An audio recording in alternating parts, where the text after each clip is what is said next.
Ayo ikhwah, seorang mukmin dia berpikir dan selalu berpikir bagaimana memerdekakan dirinya dari api neraka. Terlebih dia manusia. Yang namanya manusia tak pernah lepas dari dosa dan dosa. Tak pernah di antara kita yang berani berkata, hari ini saya tidak pernah berbuat dosa. Tapi bisa seseorang satu hari dia tidak berbuat ketaatan. Tapi untuk mengatakan saya hari ini tidak berbuat dosa amat sulit sekali. Karena manusia diberikan oleh Allah Subhanahu wa taala hawa nafsu. Manusia diberikan oleh Allah Subhanahu wa taala syahwat. Dan dua perkara ini sering kali menyeret seorang hamba kepada perbuatan dosa. Bukankah Allah Ta'ala berfirman, Innan nafsa la'ammaratun bisu. Sesungguhnya jiwa itu, hawa nafsu itu selalu menyuruh manusia kepada keburukan. Ya Allah, seorang mukmin akhi, yang menjadi pikiran dia adalah dosanya. Ia tak pernah memikirkan dosa orang lain, karena ia tidak akan dihisab oleh Allah. Ia tidak akan dihisab oleh Allah tentang dosa orang lain. Allah berfirman, laha ma kasabat wa lakum ma kasabatum wa la tus'aluna an ashabil jahim. Jiwa akan mendapatkan apa yang akan dibalaskan untuknya, dan kalian pun semua masing-masing akan mendapatkan balasannya. Buat apa kita sibuk memikirkan dosa orang lain? Seorang mukmin yang dia pikirkan adalah dosa dirinya. Bukan berarti kita tidak mengingkari kemungkaran orang yang melakukan kemungkaran, bukan berarti itu. Tapi ketika seorang hamba yang dia pikirkanlah dosa dan dosa dirinya, itu akan menjadikan hatinya itu senantiasa dekat kepada Allah. Orang yang senantiasa memikirkan dosa dan dosa, dia tidak akan pernah, wallahi, dia tidak akan pernah takabur. Dia tidak akan pernah sombong. Antum lihat iblis la'anahullah. Iblis lalu yang dia perhatikan terhadap dirinya apa? Kelebihannya. Iblis sebelum diciptakannya Adam diberikan oleh Allah berbagai macam kelebihan-kelebihan. Ketika Allah menciptakan Nabi Adam, selain iblis terkena penyakit dengki, ia pun sombong dengan kelebihannya. Apa kata iblis? Khalaqtani min nar wa khalaqtahu min tin. Engkau ciptakan aku dari api dan engkau ciptakan ia dari tanah. Akhi a'azzakumullah. Karena dosa ya akhi memberikan dampak negatif yang sangat luar biasa, tidak baik dalam kehidupan seorang hamba. Kalaulah tidak ada dampak dosa kecuali satu misalnya, yaitu terhalang hatinya kepada Allah, terhalang hatinya untuk mentaati Allah, itu sudah cukup untuk sebagai balasan dosa yang paling berat. Oleh karena itu ya akhi, orang yang banyak berbuat dosa, hatinya terhalang dari Allah Subhanahu wa taala. Coba dengarkan firman Allah Subhanahu wa taala di dalam surat Al-Anfal. Ya ayyuhalladzina amanu istajibu lillahi walir rasuli idza da'akum lima yuhyikum wa'lamu anna Allah yahulu bainal mar'i wa qalbihi wa annahu ilaihi tuhsyarun. Wahai orang-orang yang beriman, sahutlah panggilan Allah dan Rasulnya. Apabila Allah dan Rasulnya memanggil kalian kepada sesuatu yang bisa menghidupkan hati kalian, lalu Allah mengingatkan sekaligus mengancam. Wa'lamu, ketahuilah, annallaha yahulu bainal mar'i wa qalbihi. Allah lah yang mampu untuk menghalangi antara hamba dan hatinya. Artinya Allah yang menjadikan hati kalian akan terhalang bila kalian tidak menyambut panggilan Allah dan Rasulnya. Bila kalian tidak segera mempraktekkan panggilan Allah dan Rasulnya, niscaya hati kalian akan terhalang dari Allah Rabbul Izzati wal Jalal. Maka dari itu, akhi azakumullah, Orang yang melakukan dosa, dosa, dan dosa, hatinya terkadang tidak lagi merasakan sakitnya dosa. Ya, ketika antum sehat badan antum, terus terkena penyakit flu dan pilek, kerasa nggak? Pusing, demam.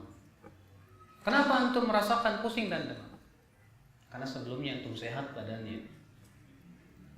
Ketika hati kita sehat, kita masih bisa merasakan sakitnya maksiat ke dalam hati kita.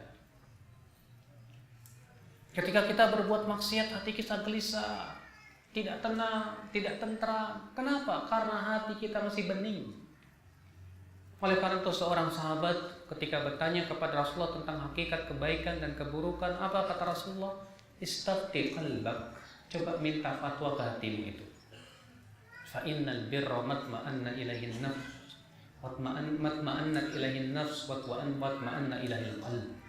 Karena kebenaran albir itu kata Rasulullah yang membuat jiwamu tentram dan hatimu tenang. Wal ithmu ma haka fis sadr wa taraddada fil qalb. Dan dosa itu sesuatu yang membuat hati tidak apa? Tidak tentram, tidak tenang. Orang yang hatinya masih bening, masih sehat, sedikit maksiat masuk ke dalam hatinya, ia akan merasakannya. Tapi ketika hati itu telah kelam, hati itu telah terbiasa dengan dosa dan maksiat, hati itu sudah tidak lagi menerima cahaya iman dan hidayah, ia tidak lagi merasakan sakitnya maksiat. Sebagaimana seorang penyair Arab mengatakan, ma li jurhin limayitin ilamu. Mayat kalau ditucuk susuk dia sudah tidak bisa merasakan apa? Sakit nih.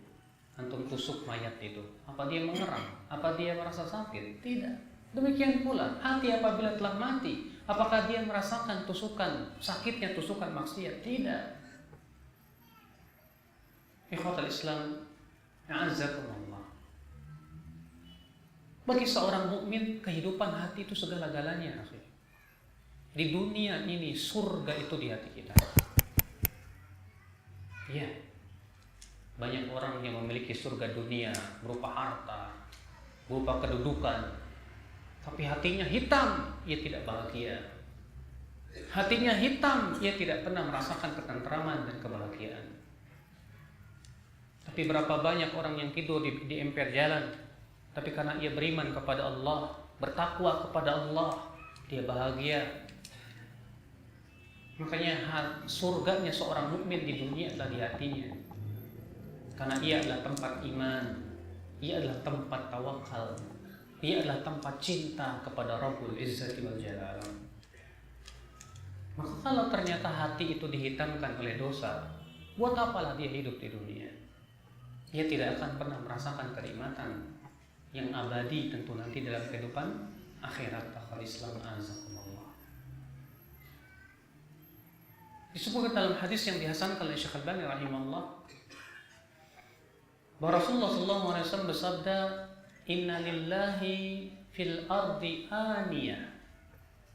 Sesungguhnya Allah memiliki bejana-bejana di muka bumi ini. Allah memiliki bejana-bejana di muka bumi ini. Antum tahu apa itu bejana Allah? Kata Rasulullah, wa inna aniyatallah qulubul mu'minin. Dan sesungguhnya bejana Allah adalah hatinya orang-orang yang beriman. Bejana untuk menampung apa, akhi? Bejana untuk menampung iman dan ilmu. Bejana untuk menampung hikmah. Apabila bejana ini kita isi dengan dosa, maka ilmu itu akan pergi. Hikmah dan iman pun akan segera redup dalam hati kita. Makanya Imam Syafi'i rahimahullah ketika mengadukan buruknya hafalan beliau kepada gurunya Waqi', beliau berkata, beliau bersyair, syakautu ila Waqi'in su'a hifdhi. Aku mengadu kepada Waqi' tentang buruknya hafalanku. Fa arsyadani ila tarkil ma'asi. Maka ia membimbingku untuk meninggalkan maksiat. Fa inna ilmallahi nurun wa nurullahi la yuhda lil 'asi. Dan ia mengabarkan bahwa ilmu Allah adalah cahaya, sedangkan cahaya Allah tidak akan diberikan kepada orang yang suka berbuat maksiat. Maka apabila cahaya itu telah redup dalam hati-hati kita, ya akhal Islam, akibat daripada maksiat, ia tidak lagi merasakan nikmatnya berzikir kepada Allah. Ia tidak akan lagi merasakan nikmatnya bermunajat kepada Allah. Dia tidak akan lagi bisa merasakan kenikmatan mentaati Allah Rabbul Izzati wal Jalal.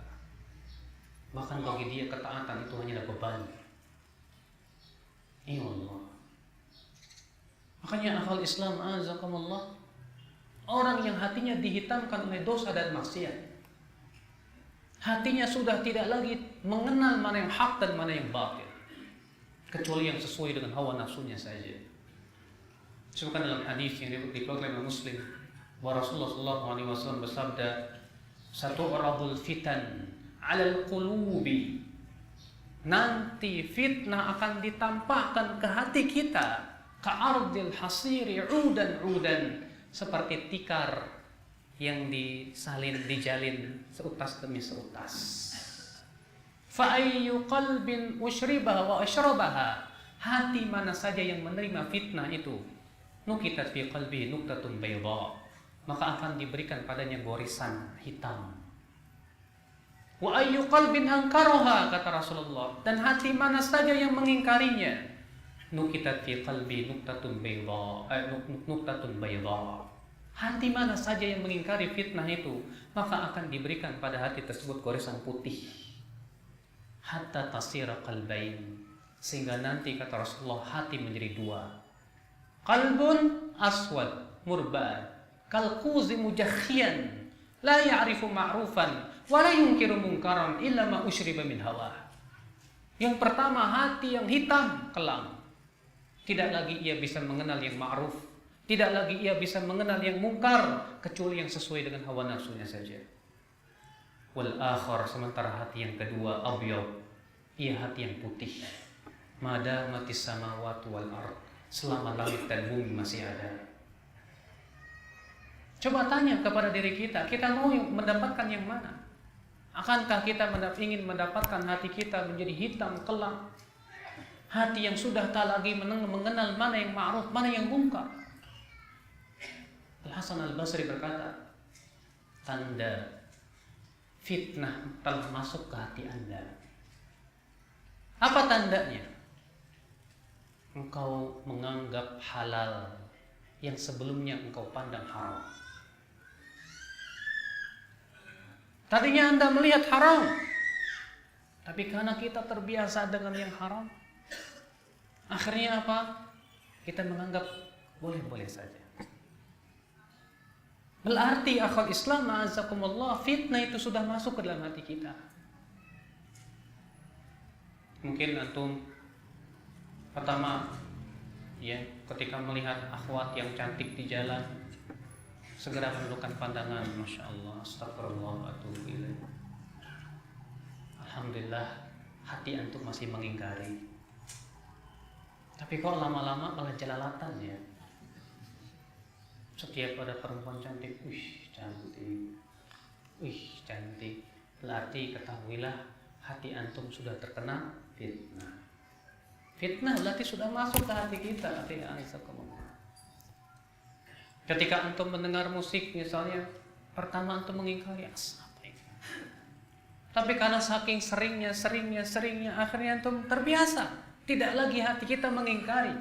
Berarti fitnah sudah masuk ke dalam hati kita. Dosa sudah bertengger ke dalam hati kita. Nasallallahu alaihi wasallam.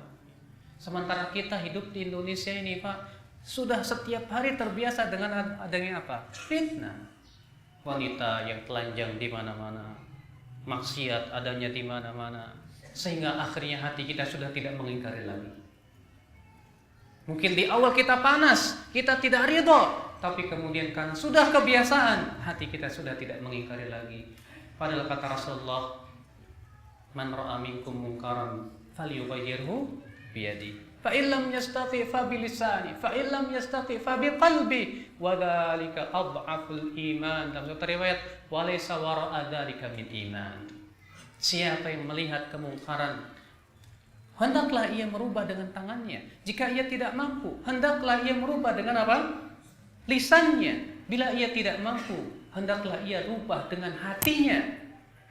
Dan itu selemah-lemahnya iman. Dalam satu riwayat apa? Dan tidak ada di belakang itu keimanan lagi. Berarti kalau hati kita sudah tidak mengingkari kemungkaran, akhi, berarti yang ada di dalam hati kita maksiat. La haula wala quwata illa billah. Kalau begitu berat sekali Ustaz di zaman sekarang. Antum naik angkot di depan makhluk halus.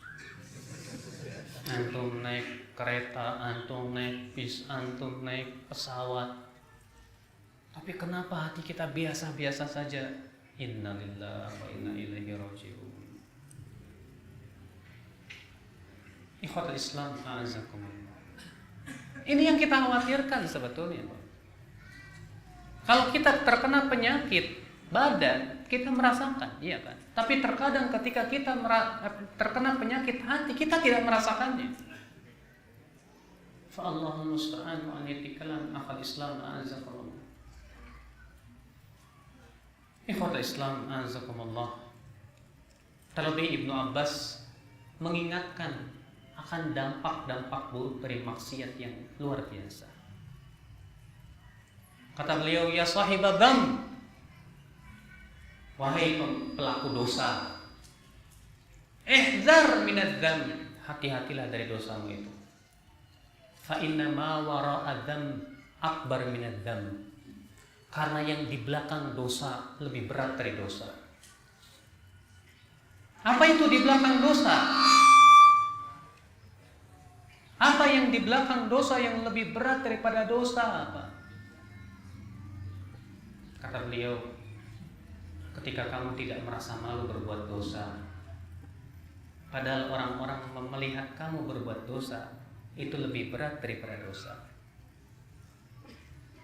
Ketika kamu tertawa senang dengan dosa, itu sendiri lebih berat daripada dosa. Ketika kamu sedih karena terluput dari dosa, itu sendiri lebih berat daripada dosa. Ketika kamu merasa takut apabila ada angin yang bisa membuka tiraimu karena takut ketahuan orang, itu sendiri lebih besar daripada dosa. Karena kamu lebih takut kepada angin daripada kepada Allah Rabbul Izzati wal Jalal. Iya, ngeri. Iya. Ketika antum berbuat maksiat, istri antum masuk, takut. Tapi sama Allah nggak takut. Ini sendiri sudah lebih besar daripada dosa, kata Ibnu Abbas radhiyallahu anhu. Allahu Akbar. Kita sering tidak merasakan itu ya. Bukankah disebutkan dalam Abu Daud, Rasul kita yang mulia alaihi salatu wassalam bersabda apa? Sayu'ta rajulun min ummati. Nanti pada hari kiamat akan didatangkan seorang laki-laki dari umatku, kata Rasulullah. Dia datang akan ya, dia membawa pahala-pahala amsal jibal Tuhama, Masya Allah, sebesar-besar gunung Tuhama. Dia pahalanya besar, Pak. Tapi apa yang terjadi, kata Rasulullah, Allah hancur leburkan tuh dosa, pahala-pahalanya itu dihancurkan. Apa kata para sahabat, hai Rasulullah, mengerikan, rugi sekali orang itu. Siapa mereka, ya Rasulullah? Apa kata Rasulullah? Hum qaumun ya'khuduna minal lail kama ta'khudun. Mereka suatu kaum yang mengambil malam sebagaimana kalian mengambil malam. Walakinnahum idza khalau bi maharimillah intahakuha. Akan tetapi mereka adalah suatu kaum yang apabila mereka bersendirian dengan keharaman Allah, mereka berani untuk apa? Melanggarnya. Mengapa Rasulullah menyebutkan tentang sifat orang ini? Bahwa kalau dia sedang bersendirian, dia berani melanggar. Itu menunjukkan dia tidak takut kepada Allah. Dia takutnya hanya kepada manusia, akhi. Dia tidak ada sama sekali takut kepada Allah, sebab kalau dia takut kepada Allah, walaupun dia sendirian, dia akan takut kepada Allah Rabbul Izzati wal Jalal. Subhanallah. Ternyata di belakang dosa ada yang lebih besar daripada dosa. Ketika kita tidak merasa malu, orang-orang melihat kita berbuat dosa, kata Ibnu Abbas, itu lebih berat daripada dosa. Subhanallah, ikhwatul Islam, a'azakumullah. Dosa selalu membawa kesialan kepada hamba di dunia dan di akhirat. Di dunia kesialan dosa banyak, Pak. Di antaranya dosa bisa menyebabkan seseorang terhalang dari rezeki. Di antaranya dosa bisa menyebabkan seorang hamba ditimpa berbagai macam penyakit dan adab. Di antaranya dosa yang ini lebih berat lagi, bisa menyebabkan dia diulur oleh Allah dengan berbagai macam kesenangan. Ini lebih berat, Pak. Ada orang berbuat dosa, setelah berbuat dosa kok rezekinya tambah banyak ya. Berbuat dosa lagi, tambah lagi rezekinya. Semakin banyak berbuat dosa, rezekinya tambah banyak. Akhirnya dia berpikir, mungkin Allah ridho kepada saya, mungkin Allah mencintai saya. Ada seorang ikhwan dan ngaji, alhamdulillah. Dia cerita ke saya tentang kehidupan rumah tangganya. Ustaz, istri saya itu gimana ya Ustaz ya, nggak mau sholat, nggak mau pakai jilbab, susah. Saya suruh, susah. Pernah kemarin saya suruh terakhir itu, kamu kenapa sih nggak mau pakai jilbab, nggak mau sholat? Apa kata dia? Kamu rajin sholat, rajin ngaji, usaha kamu tambah susah. Saya yang nggak sholat, nggak pakai jilbab, usaha saya tambah maju. Itu kan bukti Allah ridho kepada saya dan tidak ridho sama kamu. Masya Allah. Padahal disebutkan dalam hadis Nabi Sallallahu Alaihi Wasallam, apa kata Rasulullah SAW?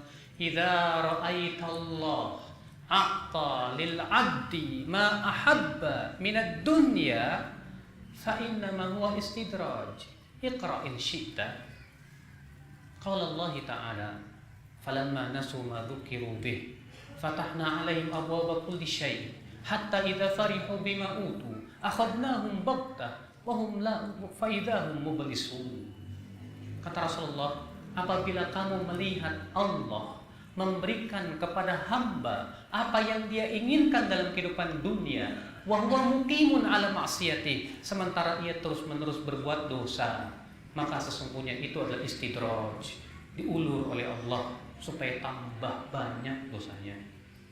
Kemudian Rasul sabda, bacalah kalau kalian mau firman Allah, falamma nasu ma dzukiru bih.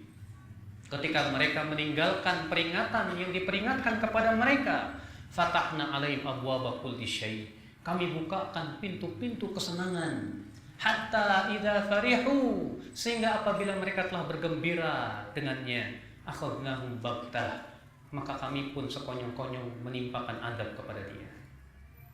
Sallallahu alaihi wasallam ya. Kalau kita berdosa tapi masih diberikan oleh Allah adab di dunia, masih mending, Pak. Mending.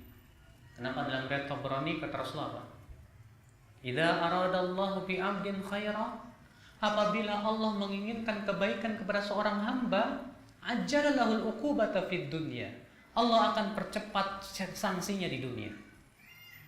Wa idza arada bi 'abdihi syarra, tapi kalau Allah menginginkan keburukan kepada seorang hamba, amsaka bi dzambih, Allah akan biarkan ia dengan dosanya, hatta yuwafiyahu yaumal qiyamah, sampai Allah balas semuanya nanti pada hari kiamat.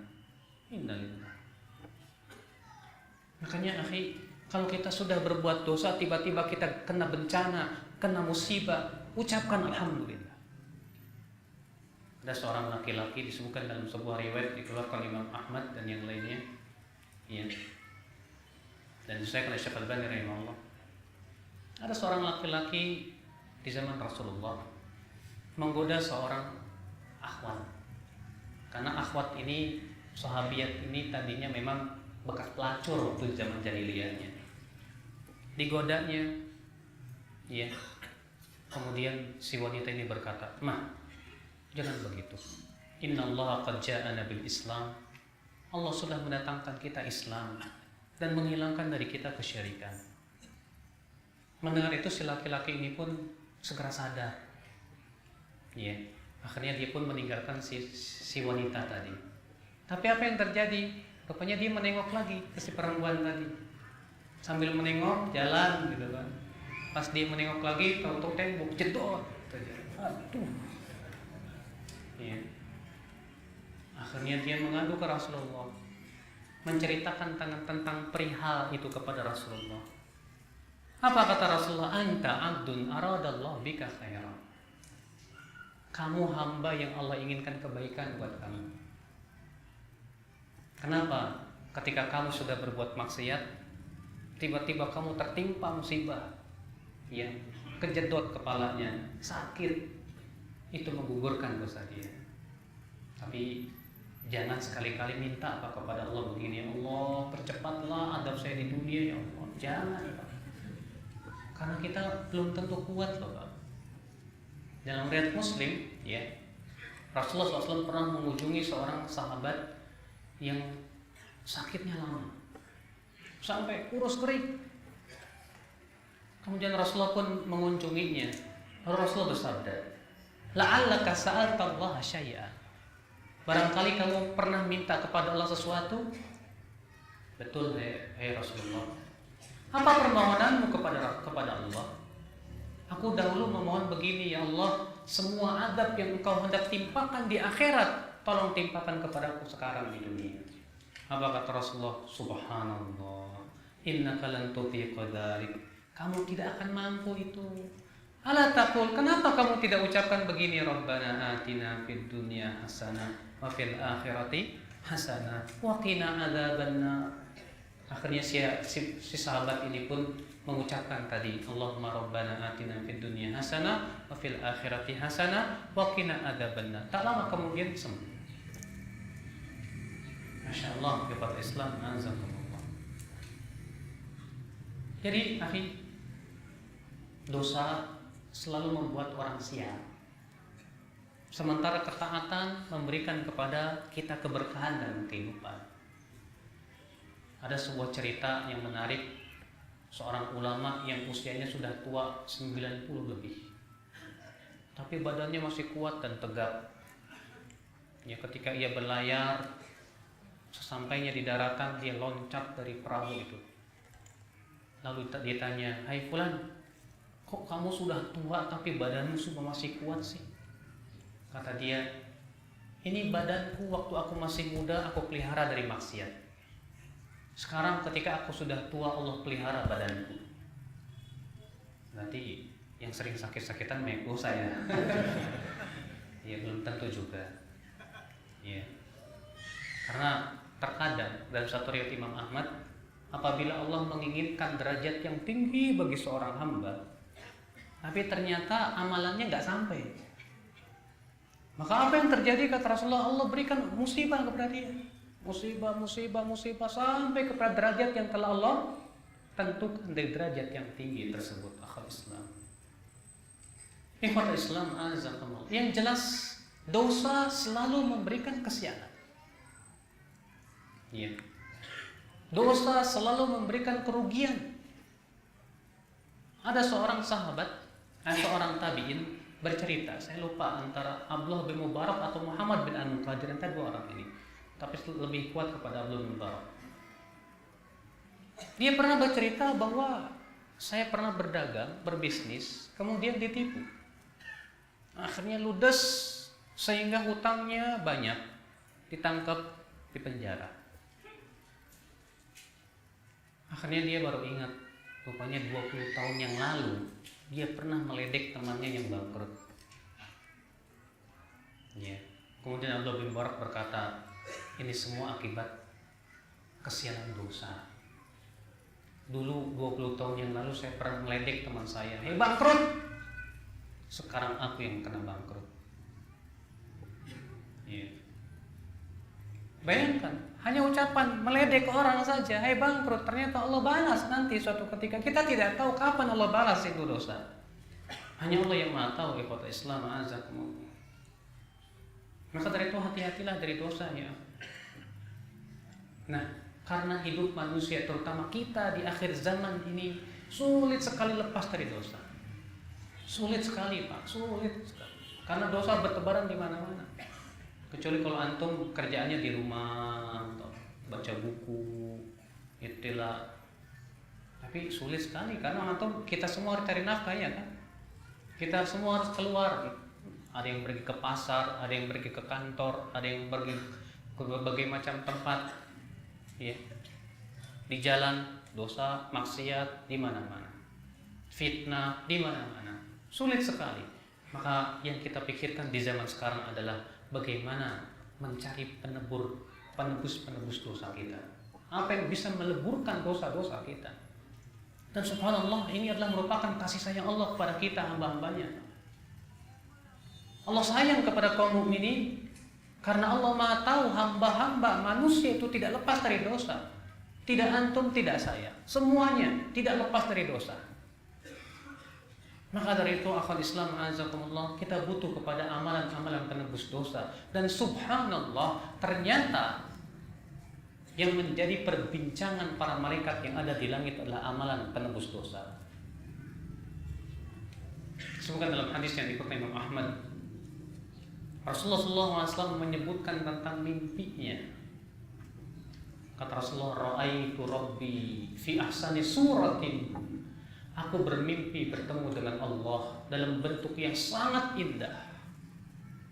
Faqala li, lalu Allah berfirman kepadaku, "Ya Muhammad, atadri fima yahtasimu fihi al-mala'ul a'la?" Wahai Muhammad, tahukah kamu apa yang sedang diperbincangkan, dipersengketakan oleh malaikat yang ada di langit? Kata Rasulullah, "La adri, aku tidak tahu ya Allah." Fawadha'a kaffah, lalu Allah pun meletakkan telapak tangannya di pundakku sehingga aku merasakan dinginnya di antara dua dadaku, kata Rasulullah. Faqala li, lalu Allah berfirman lagi kepadaku, "Ya Muhammad, atadri fima yahtasimu fihi al-mala'ul a'la?" Tahukah kamu apa yang sedang dipersengketakan oleh malaikat yang ada di langit? Kata Rasulullah, "Na'am, adri." Na'am, iya, aku tahu ya Allah. Fil kafarati wad darajat, tentang amalan-amalan yang bisa menebus dosa, melebur dosa, dan amalan-amalan yang mengangkat derajat. Rupanya ini Pak yang menjadi perbincangan malaikat yang ada di langit. Malaikat yang ada di langit nggak pernah memperbincangkan tentang pilpres, nggak pernah. Ya. Malaikat di langit tidak pernah memperbincangkan tentang urusan-urusan dunia. Mereka memperbincangkan ternyata amalan yang bisa menggugurkan dosa dan amalan yang bisa mengangkat apa? Derajat. Luar biasa. Kenapa kita kaum mukminin pun tidak seperti malaikat, tidak berusaha menyerupai malaikat? Yang kita pikirkan adalah apa amalan yang bisa menebus dosa-dosa saya?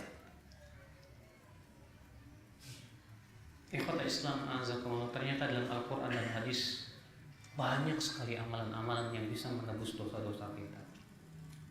Iya. Di antaranya yang pertama, taubat.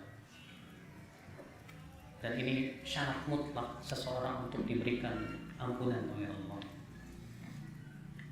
Taubat hukumnya fardu ain, kata para ulama. Dan taubat hukumnya fauri, harus segera mungkin. Tidak boleh diundur-undur. Allah berfirman, "Ya ayyuhalladzina amanu tubu ilallahi taubatan nasuha." Hai orang-orang yang beriman, taubatlah kalian kepada Allah dengan taubat yang nasuh. Namun apa taubat? Apa syaratnya? Imam Nawawi mengatakan syarat taubat berapa? 3. Yang pertama apa? An-nadam, menyesal. Baik. Apa tanda seseorang menyesal? Ada tandanya, Pak. Orang yang menyesal, tandanya bila ia mengingat maksiatnya itu dia merasa malu. Kalau ada orang yang mengingatkan maksiatnya, ia merasa risih. Itu tanda dia menyesal. Tapi kalau dia dengan bangganya mengatakan, saya dulu pernah mabuk-mabukan. Dengan bangganya dia berkata, saya dulu pernah jadi preman. Bagaimana akan disebut menyesal? Memang menceritakan maksiat ataupun masa kelam kita dahulu pada asalnya tidak boleh, kecuali kalau di sana ada maslahat yang lebih besar, seperti yang dilakukan oleh Ka'ab bin Malik dan 3 orang yang dihajar oleh Rasulullah SAW selama 50 hari lamanya. Iya. Ikhwatul Islam azakumullah. Yang kedua syaratnya apa? Al-iqla'u 'anil dzambi, meninggalkan dosa sama sekali. Yang ketiga syaratnya apa? Al-azmu 'ala alla ya'uda ilaih, berniat kuat untuk tidak kembali kepada dosa tersebut. Harus ada niat kuat, Pak. Kalau saya berkata, aduh saya menyesal, tapi terbetik di hati kalau ada kesempatan mau balik lagi, belum taubat namanya. Atau masih memikirkan dan hayal akan adanya dosa yang telah kita lakukan itu, belum taubat namanya, Pak. Iya. Ikhwan Islam azakumullah. Malaikat, antum tahu malaikat apa yang tugasnya mendoakan orang yang bertaubat? Ada yang tahu? Malaikat apa yang tugasnya mendoakan orang yang bertaubat? Nggak ada yang tahu. Malaikat terbesar yang Allah pernah ciptakan apa? Malaikat pemikul arasy. Malaikat pemikul arasy, antum tahu bagaimana besarnya malaikat pemikul arasy? Kata Rasulullah, "Udzina li an uhadditsakum an hamatil arasy." Aku diizinkan oleh Allah untuk menceritakan kepada kalian bagaimana besarnya malaikat pemikul arasy. Ma baina syahmati udhunihi ila atiqi masir 700 am. Jarak antara daging telinganya dengan pundaknya 700 tahun perjalanan. Malaikat pemikul arasy ternyata tugasnya memohonkan ampunan untuk orang yang bertaubat. Allah berfirman dalam surat Ghafir atau Al-Mu'min ayat 5. Alladzina yahmiluna al-'arsya wa man hawlah yusabbihuna bihamdi rabbihim wa yu'minuna bih wa yastaghfiruna lilladzina amanu rabbana wasi'ta kulla syai'in rahmatan wa 'ilma faghfir lilladzina tabu wattaba'u sabilaka waqihim adzabal jahim waqihimus sayyi'at. Dan malaikat-malaikat yang memikul arasy dan malaikat yang ada di sekitar arasy, antum tahu, semakin dekat malaikat kepada Allah semakin mulia. Malaikat yang ada di sekitar arasy itu malaikat yang paling mulia. Malaikat yang memikul arasy itu malaikat yang sangat mulia. Ternyata ya Allah mengatakan apa? Alladzina yahmiluna al-'arsy, dan malaikat-malaikat yang memikul arasy, wa man haulah, dan malaikat yang ada di sekitar arasy, yusabbihuna bihamdi rabbihim, mereka bertasbih memuji Rabbnya dan beriman kepadanya dan memohonkan ampunan untuk orang-orang yang beriman seraya berkata, wahai Rabb kami, sangat luas ilmu dan rahmatmu, ampunilah orang-orang yang bertaubat di antara mereka dan selalu mengikuti jalanmu. Masya Allah. Orang yang bertaubat ternyata didoakan oleh malaikat yang sangat mulia, malaikat yang sangat dekat kepada Allah, malaikat pemikul arasy, malaikat yang sangat besar. Bayangkan, tidakkah kita menjadi orang-orang yang ingin didoakan oleh mereka, ya?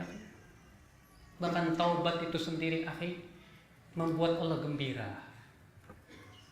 Taubat itu membuat Allah gembira. Sebutkan dalam hadis Nabi SAW, lallahu asyaddu farahan bitaubati abdihi. Allah lebih gembira dengan taubat hambanya kepada Allah. Min ahadikum ala rahilatih, daripada seseorang yang berada di mana? Ma'a rahilatihi, yang bersama dengan untanya yang penuh dengan makanan dan minuman di sebuah padang pasir yang tidak ada kehidupan. Lalu kemudian ketika ia istirahat tidur di bawah sebuah pohon, Lalu ia bangun, ternyata untanya pergi entah kemana. Dicarinya kesana kemari, tidak bertemu juga. Akhirnya ia kembali ke pohon tersebut, siap-siap untuk mati. Ketika ia membuka matanya, tiba-tiba untanya sudah ada di pinggirnya. Dipegangnya unta tersebut. Lalu ia berkata, "Ya Allah, Engkau hambaku, aku Tuhanmu." Salah, saking gembiranya. Kata Rasulullah, Allah lebih gembira daripada si hamba tersebut. Tidakkah kita ingin menggembirakan Allah ya? Tidakkah kita ingin membuat Allah gembira kepada kita? Dengan cara apa? Dengan cara taubat kepada Allah Subhanahu wa taala. Ikhwatul Islam azakumullah. Ini yang pertama yang bisa melebur dosa kita. Yang kedua, dan ini merupakan syarat, bahkan yang paling agung ya. Apa itu? Mentauhidkan Allah, menjauhkan kesyirikan. Ini sababun a'zam, sebab yang paling besar. Sebab yang paling besar mendapatkan ampunan dari Allah, yaitu mentauhidkan Allah, menjauhkan kesyirikan. Hadis-hadisnya banyak.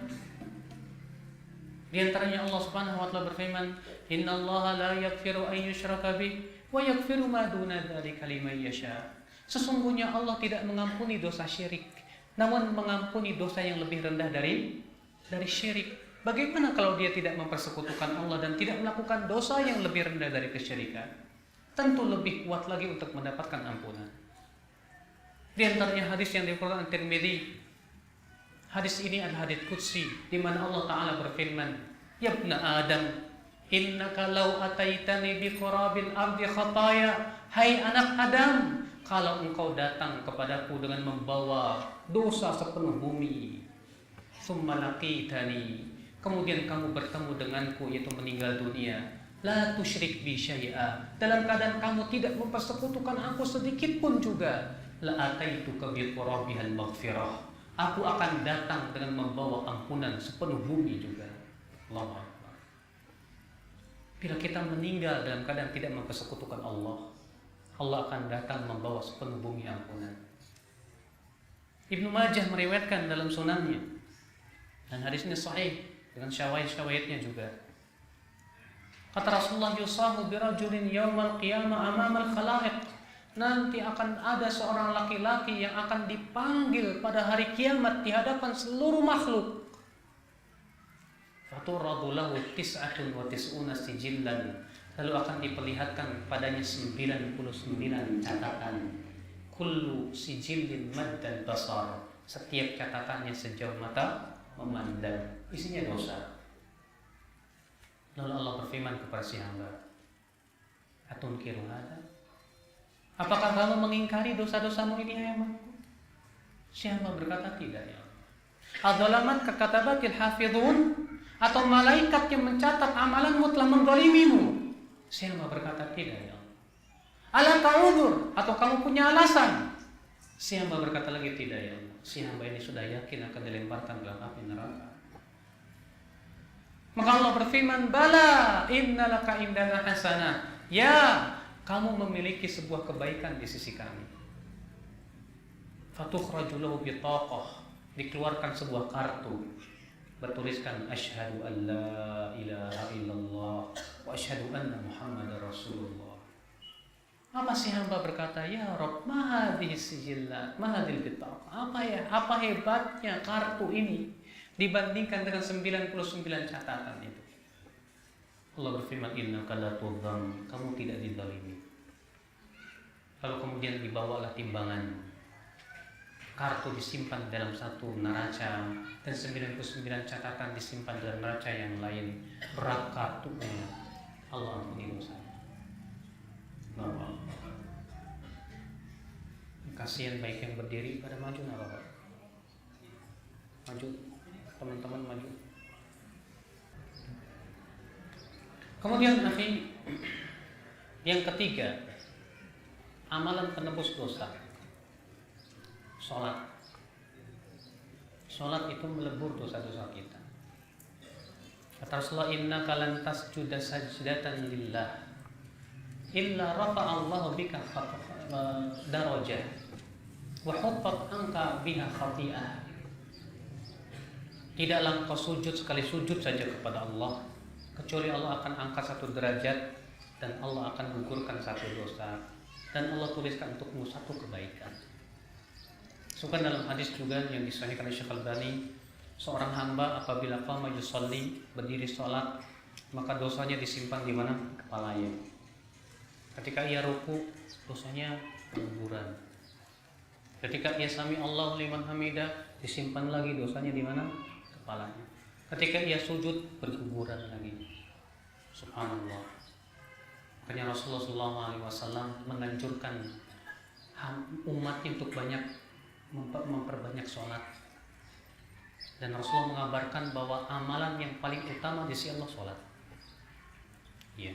Ada seorang sahabat berkata kepada Rasulullah, bersabda kepada sahabat itu, "Sal, silakan minta."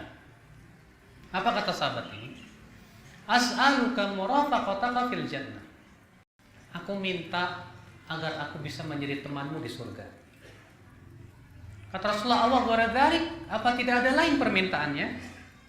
Kata Rasulullah, "Huwadah." Kata orang sahabat ini, "Itu saja permintaanku." Apa kata Rasulullah? "Fa'inni ala nafsika bikathratis sujud." Kalau begitu bantu aku terhadap dirimu untuk banyak sujud, maksudnya banyak sholat. Memperbanyak sholat, Pak. Antum pernah tidak, Pak, naik pesawat atau naik mobil, sambil naik pesawat, naik mobil, antum sholat? Pernah? Sholat sunnah.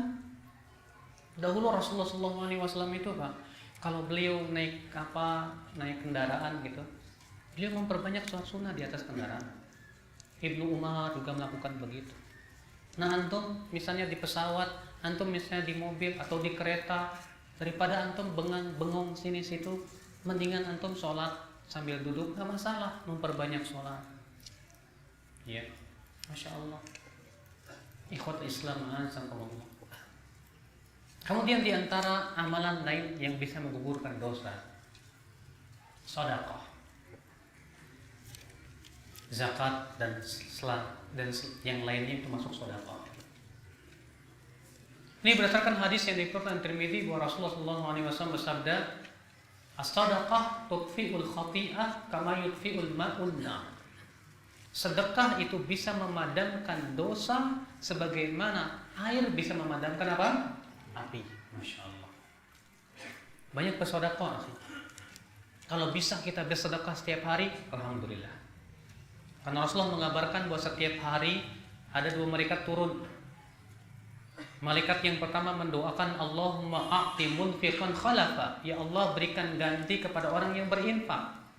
Dan yang satu lagi berkata, Allahumma a'ti mumsikan talafa, ya Allah berikan kebinasaan bagi orang yang menahan hartanya. Artinya pelit. Kalau antum bisa setiap hari sedekah, alhamdulillah. Sebagian salafun saleh, Pak, ada yang setiap hari sedekah walaupun cuma dengan apa? Terigu, walaupun juga dengan sebutir kurma. Kalau antum bisa cuma 1.000 perak nggak masalah. Tiap hari tapi, Masya Allah, luar biasa. Dan itu bisa memadamkan, ya, dalam satu riwayat bahwa sedekah itu bisa memadamkan kemurkaan Allah Subhanahu wa taala. Bahkan nanti pada hari kiamat seseorang akan di bawah naungan sedekahnya. Ya, tahta dhilli shadaqatihi, kata Rasulullah. Nanti pada hari kiamat seorang hamba akan berada di bawah naungan sedekahnya. Masya Allah. Namun Pak,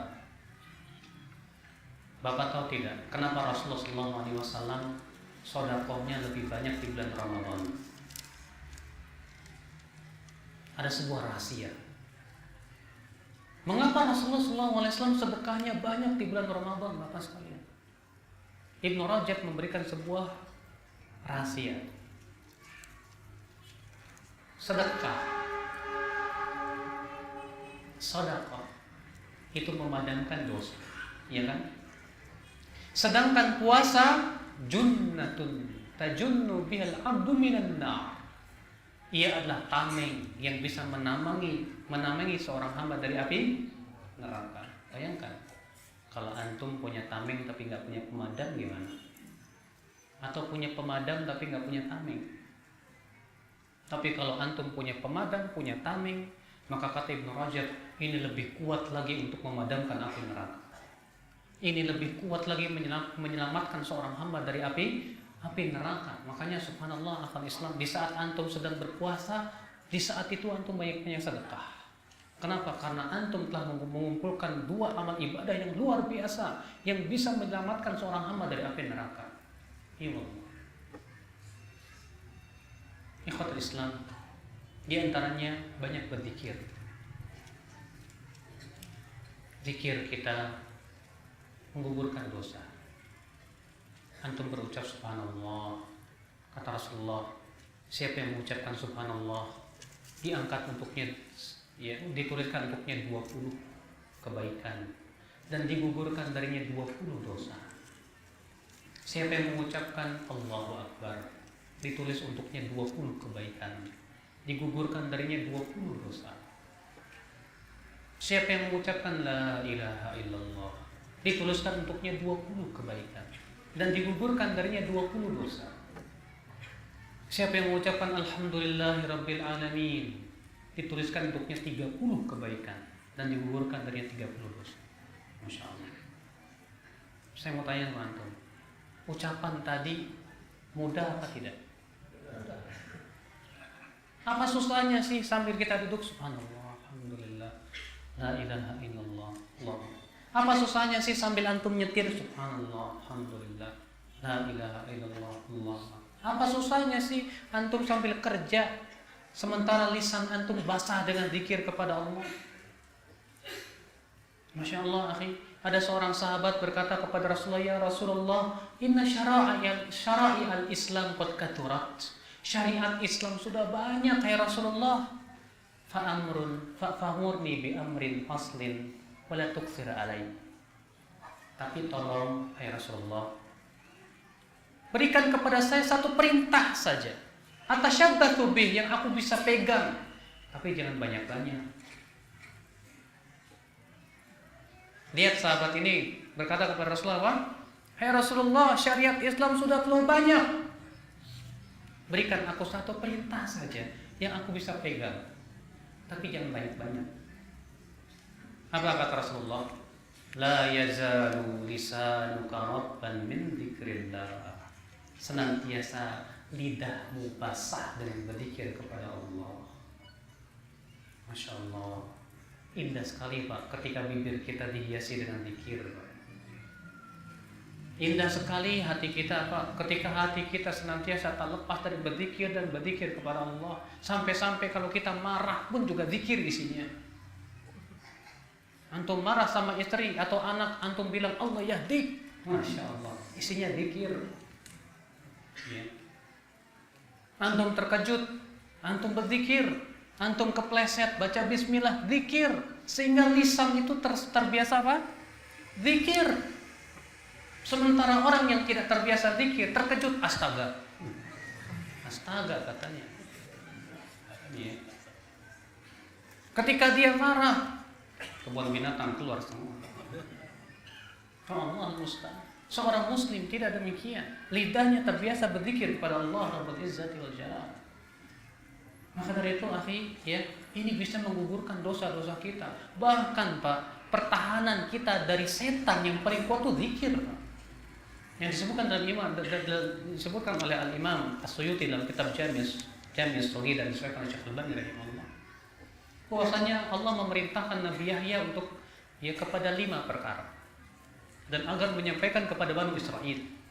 Namun sayang Nabi Yahya terlambat menyampaikan. Maka Nabi Isa pun menegur Nabi Yahya. Nabi Isa berkata, Yahya, bukankah Allah sudah memerintahkan kepada kamu 5 perkara dan menyuruh untuk menyampaikan kepada Bani Israel? Kalau kamu tidak sampaikan, aku yang akan sampaikan, kata Nabi Isa alaihissalam.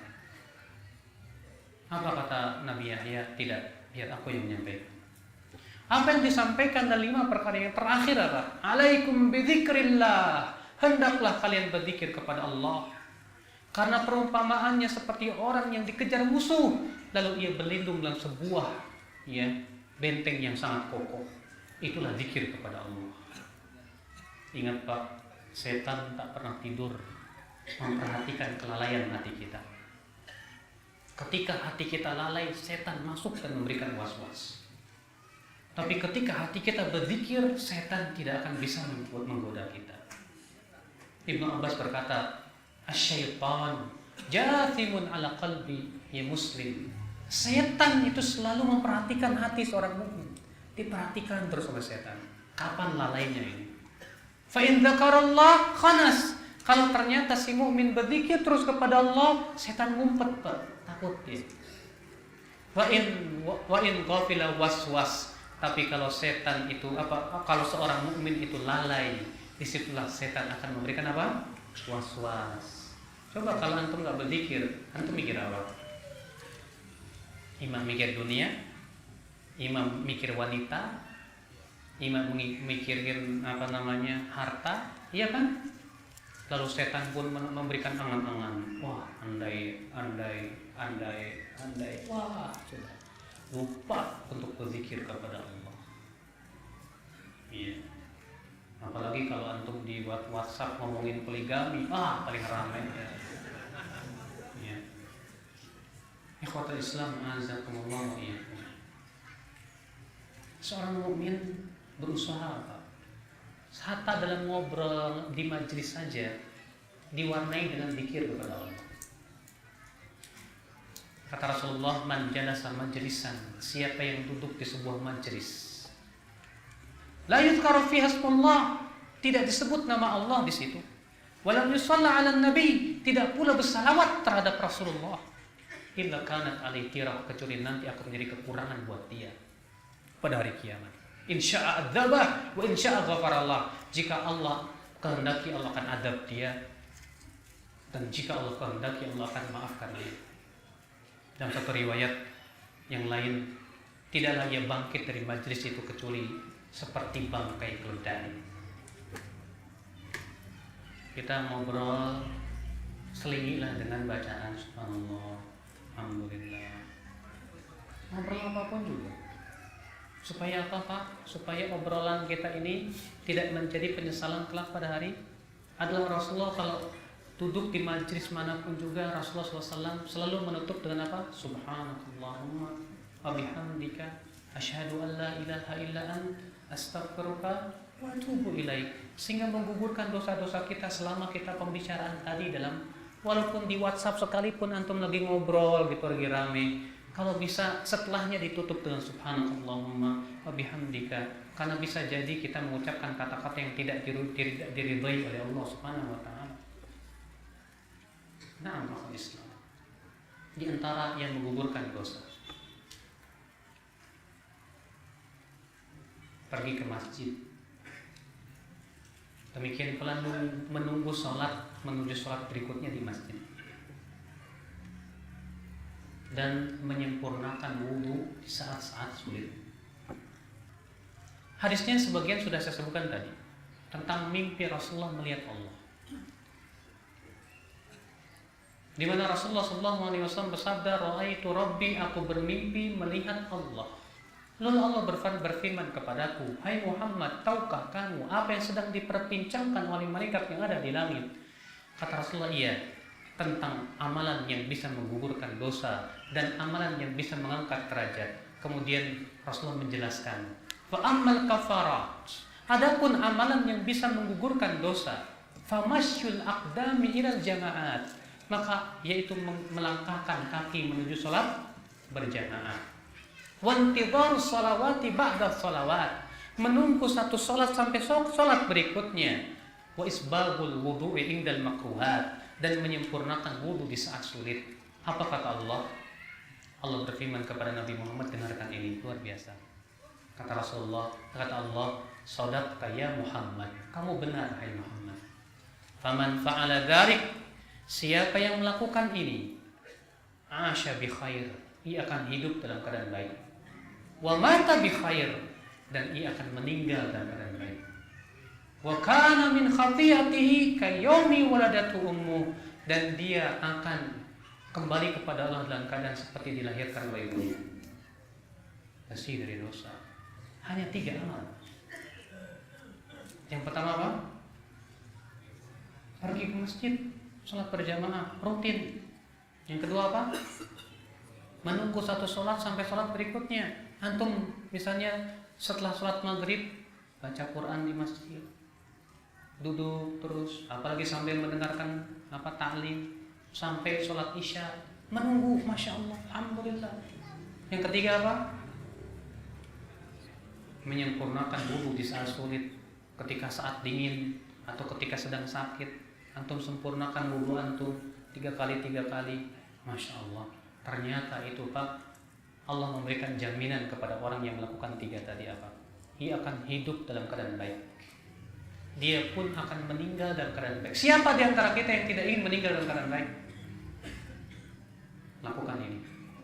Segera pergi, pergi ke masjid. Ya.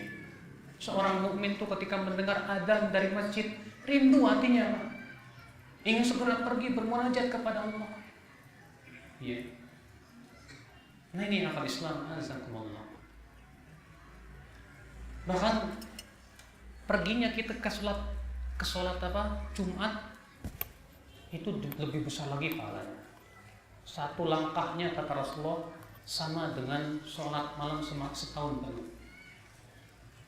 Luar biasa. Ikhwatul Islam, azakumullah. Di antara yang bisa menggugurkan dosa kita yaitu ittiba'u Rasulillah shalawatullahi alaihi wasallam. Allah Ta'ala berfirman dalam surat Ali Imran ayat 31. Qul in kuntum tuhibbunallah fattabi'uni yuhibbukumullah wa yaghfir lakum dzunubakum wallahu ghafurur rahim. Katakan, jika kalian mencintai Allah, kata Allah, ikuti aku, itu Rasulullah. Niscaya Allah akan cintai kamu dan Allah akan ampuni dosa kamu. Dan Allah Maha Pengampun lagi Maha Penyayang. Pak, seorang mukmin yang ittiba, yang jiwanya jiwa ittiba, setiap dia mau beramal dia bertanya dulu, Pak, ini amalnya ada dalilnya apa enggak? Diperiksa sama dia. Ada dalilnya? Perbuat. Enggak ada dalilnya? Enggak, takut saya. Dahulu Abdullah bin Mubarak pernah kesasar di padang pasir. Lalu kemudian ada yang menyampaikan kepada beliau tentang hadis, apabila kalian kesasar di padang pasir, maka hendaklah kamu berteriak, hai hamba-hamba Allah, bantu aku. Kata Abdullah bin Mubarak, aku tidak mau mengamalkan sampai aku periksa dulu hadisnya. Makanya beliau pun turun, dibuka buku-bukunya, ya, untuk memeriksa sanad hadisnya sahih apa enggak. Itulah jiwa ittiba. Ya. Jiwa ittiba itu adalah seseorang yang apabila hendak beramal, dia bertanya dulu, benar nggak nih? Ada nggak dalilnya? Dan itu kata Ibnu Qayyim dalam kitab Ighathatul Lahfan, tanda lurus kebeningan hati. Kata beliau, wa min alamati sihhatil qulub, di antara tanda hati yang sehat, dia lebih memperhatikan lurusnya amal daripada beramal itu sendiri. Artinya dia tidak ingin apabila amalnya ternyata tidak sesuai dengan ittiba Rasulullah sallallahu alaihi wasallam. Maka ikhwatul Islam, orang yang senantiasa ittiba akan dicintai oleh Allah, diampuni dosanya. Makanya kata Imam Ahmad bin Hanbal ketika itu disampaikan kepada beliau, ya Aba Abdillah, inna fulanan mata ala sunnah. Hai fulan, hai Aba Abdillah, hai Imam Ahmad, si fulan meninggal di atas sunnah. Apa kata Imam Ahmad? Innal mauta ala sunnah, faman mata ala sunnah faqad mata ala khairi kulli. Siapa yang meninggal di atas sunnah, ia telah meninggal di atas seluruh kebaikan. Di atas seluruh kebaikan. Nah, inilah Bapak sekalian, kita sebagai seorang mukmin harus berjiwa ittiba. Ittiba Rasulullah sallallahu alaihi wasallam untuk mendapatkan ampunan dari Allah, digugurkan dosa-dosa. Ikhwat Islam, azakumullah. Dan banyak lagi yang lain, dan kita cukupkan sampai di sini.